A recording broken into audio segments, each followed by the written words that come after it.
ఓం సాయిరామ్. సాయి భక్తులకు నమస్కారం. ఫ్రెండ్స్, ఈ వీడియోలో బాబావారు ఆత్మహత్య చేసుకోబోయే ఒక వ్యక్తిని ఏ విధంగా కాపాడి అతని జీవితానికి సార్థకతను ప్రసాదించారో వివరించే కథను ఇప్పుడు మనం తెలుసుకోబోతున్నాం. ఫ్రెండ్స్, షిరిడి సాయి బాబా గారి ఇలాంటి సాయి మహిమలు, కథలు, లీలలు, బోధనలకు సంబంధించిన వీడియోల కోసం మన సాయి మహిమ యూట్యూబ్ ఛానల్ని సబ్స్క్రైబ్ చేసి పక్కనే ఉన్న బెల్ ఐకాన్ని క్లిక్ చేయండి. ఇక ఈ రోజు కథ గురించి చూద్దాం.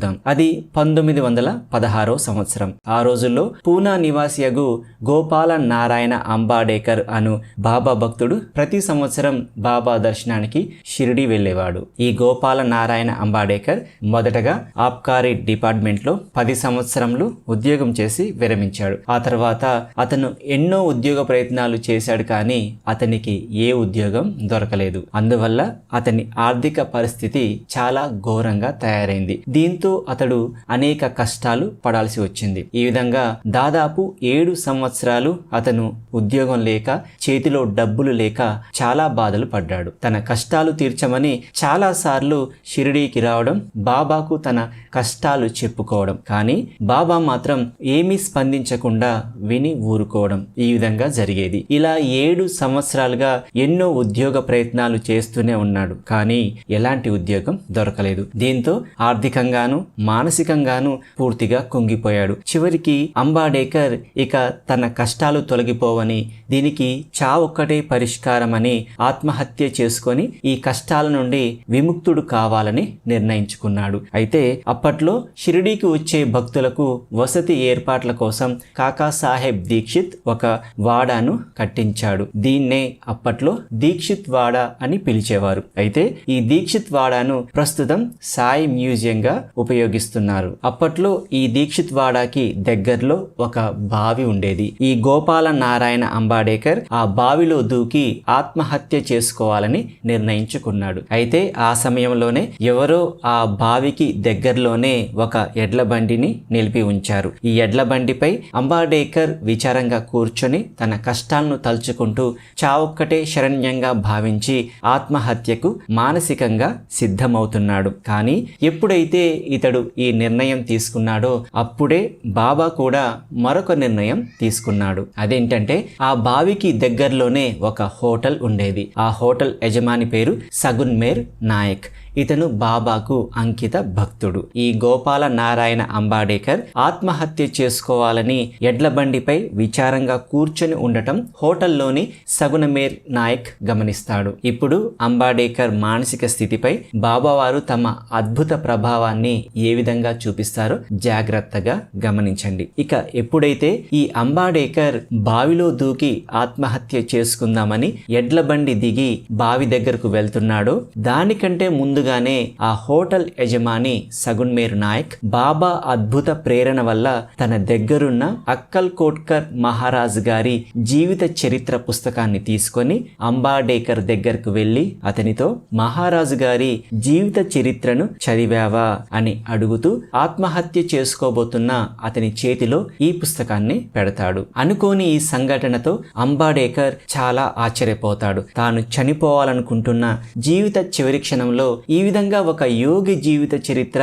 తన చేతికి రావడం ఖచ్చితంగా ఇది బాబా అనుగ్రహం అని భావించిన అంబాడేకర్ వెంటనే ఆ పుస్తకాన్ని తెరచి యాదృచ్ఛికంగా వచ్చిన ఒక పేజీని చూస్తాడు. అయితే అక్కడ ఒక భక్తుని కథ అతనికి కనిపిస్తుంది. అది ప్రస్తుతం తాను ఏ పరిస్థితిలో ఉన్నాడో దానికి యథాతథంగా ఉంది. దీంతో అతను ఉలిక్కిపడి ఆ కథను చదవటం మొదలు పెడతాడు. ఆ కథ ఈ విధంగా ఉంటుంది. అది అక్కల్ కోట్కర్ మహారాజు గారి కాలంలో దీర్ఘ రోగంతో బాధపడుతున్న ఒక భక్తుడి కథ.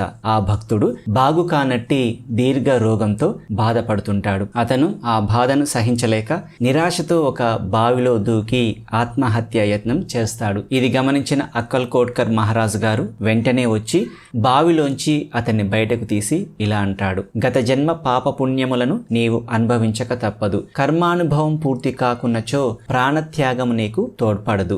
నీవింకొక ఇంకొక జన్మమెత్తి బాధను అనుభవించవలెను. చచ్చుటకు ముందు కొంతకాలమేల నీ కర్మను అనుభవించరాదు, గత జన్మముల పాపముల నేల తుడిచివేయరాదు, దానిని శాశ్వతంగా పోవునట్లు చేయుము అని అక్కల్ కోట్కర్ మహారాజు గారు ఆ భక్తునితో చెప్తాడు.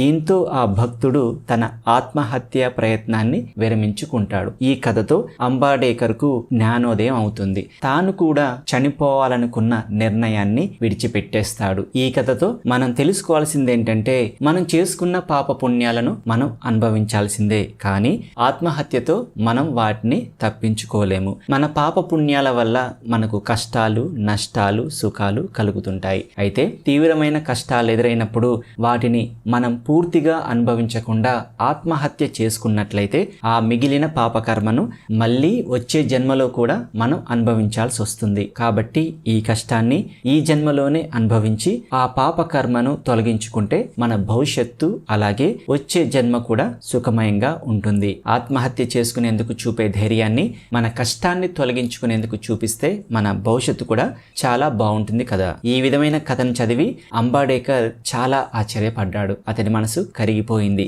బాబా అనుగ్రహం ఈ విధంగా లభించకున్నట్లయితే అతడు అప్పటికే చనిపోయి ఉండేవాడు. బాబా దయను అలాగే సర్వజ్ఞతను చూసి అంబాడేకర్కు బాబాపై పూర్తి నమ్మకం బలపడి అతడి భక్తి దృఢమైంది. అయితే ఈ అంబాడేకర్ తండ్రి అక్కల్ కోట్కర్ మహారాజ్ భక్తుడు కాబట్టి తన తండ్రి లాగానే కొడుకు కూడా అక్కల్ కోట్కర్ మహారాజుకు భక్తుడవ్వాలని బాబా కోరిక. ఈ విధంగా అతడు బాబా ఆశీర్వాదాన్ని పొంది జీవితంలో మంచి శ్రేయస్సును వృద్ధిని పొందాడు. జ్యోతిష్యం చదివి అందులో ప్రావీణ్యం సంపాదించి దాని ద్వారా తన పరిస్థితిని బాగు చేసుకున్నాడు. అలాగే కావలసినంత ధనాన్ని కూడా సంపాదించుకొని మిగిలిన జీవితం అంతా సుఖంగా గడిపాడు. ఫ్రెండ్స్, ఈ కథ ద్వారా మనం తెలుసుకోవాల్సింది ఏంటంటే, జీవితంలో భరించరాని కష్టాలు, నష్టాలు ఎదురైనప్పుడు దానికి ఆత్మహత్య ఒకటే పరిష్కారం కాదని, ఆ సమస్యని అధిగమించేలా ఆలోచన ధోరణిలో మార్పును తీసుకురావాలి అని చెప్పే సాయి బోధను ఈ కథలో చూశాం. ఫ్రెండ్స్,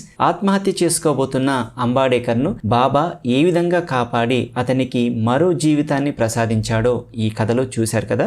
మరి ఈ అద్భుతమైన సాయి లీల గురించి మీరేమనుకుంటున్నారో మీ అభిప్రాయాన్ని కామెంట్ సెక్షన్లో మాకు తెలియచేయండి. అలాగే ఈ వీడియో నచ్చితే లైక్ చేయండి. ఇలాంటి మరెన్నో సాయి మహిమలు, లీలలు, కథలకు సంబంధించిన వీడియోల కోసం మన ఛానల్ని సబ్స్క్రైబ్ చేసి పక్కనే ఉన్న బెల్ ఐకాన్ని క్లిక్ చేయండి. మరొక సాయి మహిమతో మళ్ళీ కలుసుకుందాం. ఓం సాయిరామ్.